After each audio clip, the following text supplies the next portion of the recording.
On World Mental Health Awareness Day, I want to spend just a few moments talking about and giving a big shout out to those people out there that are fighting their demons, to those people out there that are really taking on the challenge and addressing their anxiety, their depression, or their stress. And hats off to you people out there, because it is easy to get into the mindset of this is just how the rest of your life is going to be. We meet so many people that say, yeah, I've had anxiety for the last 25 years, or yeah, depression's just something I've lived with throughout my life. And we don't say that for any other illness, do we? Nobody lives with a chest infection forever. Nobody puts up with a broken leg and just says, yeah, I've had a broken leg for the last 2 decades. And one of the reasons for that is because recovery is really, really hard. It's not straightforward. It's not linear. And if I had to align it to anything, it's a bit like running a race. There's a start, which can be hard to get going, and you've got to push yourself off.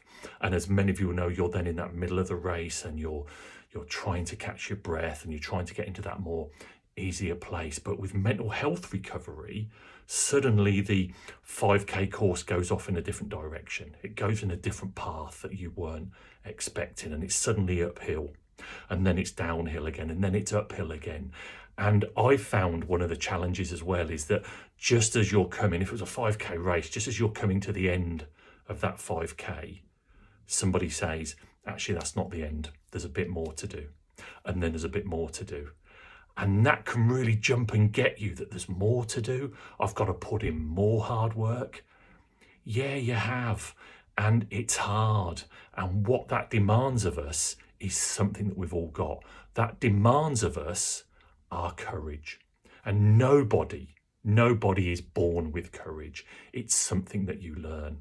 So if you're out there on World Mental Health Awareness Week and you're struggling with your demons, and you're struggling to get to recovery, and you're struggling that it's just such a long, drawn out, complicated path, I get you. I've been there.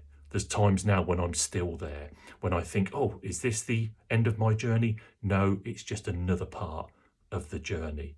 But I also know that if I can get through this, then so can you too. If I can find happiness and contentment and peace in my life, then so can you. I made a decision early on that I did not want to live with anxiety, that I did not want to live with depression for the rest of my life. That was the easy part. The tough part is doing what you need to do to get better. So please, if you're working hard at it, keep at it. We've all got your back.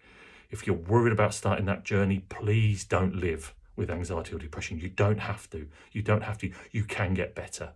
How do I know? Because I've been there. And if I can get better, then so can you.